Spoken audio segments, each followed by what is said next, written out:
The Earth used to have rings around it like Saturn has, or similar to how Saturn has. Some scientists say they think this is true. I think it answers some important questions if it is true.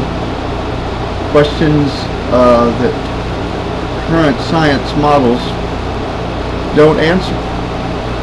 It also possibly answers the Bible's description, or fits the Bible's description by Moses of the creation of the earth. Let's entertain this idea for a few minutes here. The rings around Saturn are made up of mostly ice. Also, they say dust and asteroids or broken up meteorites, moons, small moons, stuff like that. It's been there a long time, the rings around Saturn, and they've stretched out to be as thin as a plate, but only like 30 feet thick or something. They stretched thousands and thousands and thousands of miles out into space.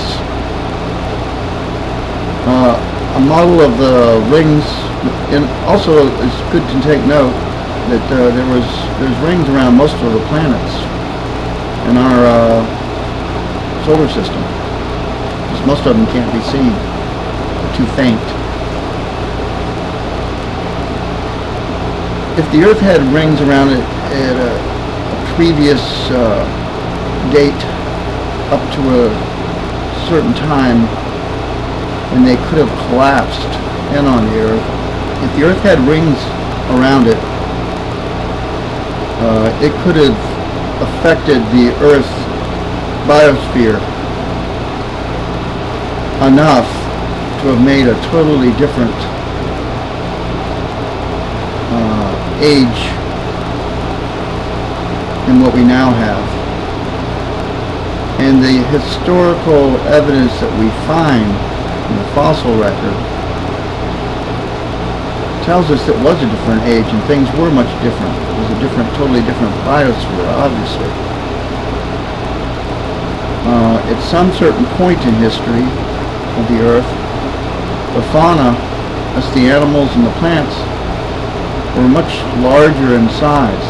If you look up megafauna or megaplants on the internet, do a search on them, especially for pictures, you can see how large all the animals used to be compared to what they are now. I'm talking about the same animals, not just the dinosaurs.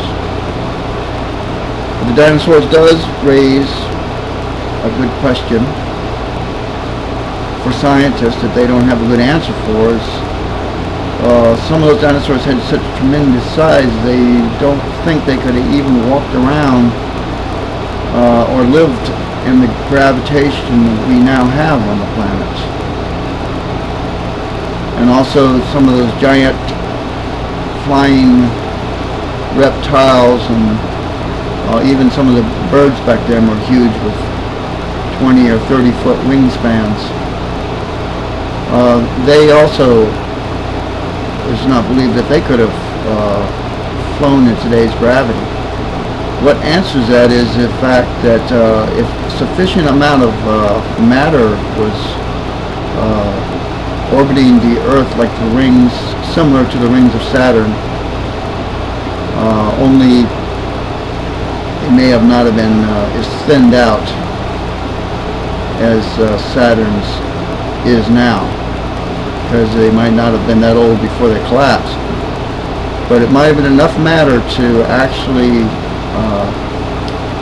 reverse gravity, make gravity lighter on Earth, the same way the moon makes gravity lighter on the side of the planet that it's on. That would explain that problem for the animals and why they grew to be so big, why ferns grew to be 50 feet tall, however big the trees were bigger, all of it. But that's not the only problem solved by there being rings and ice around the Earth. They would have also cast a shadow on the Earth, which would have made for a much cooler or more average temperature than all the zones that are now in the subtropics and tropical areas. If they had a shadow on them a good part of the year or a good part of the day, they would have been cool enough for not to be deserts that they are now. They would have been overgrown.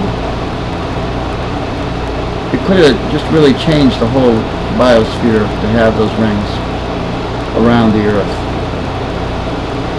In the Bible, of course, it says in Genesis that Moses tells us that when God first created the Earth, He separated the waters from the waters and set a firmament, which is an empty space in between them.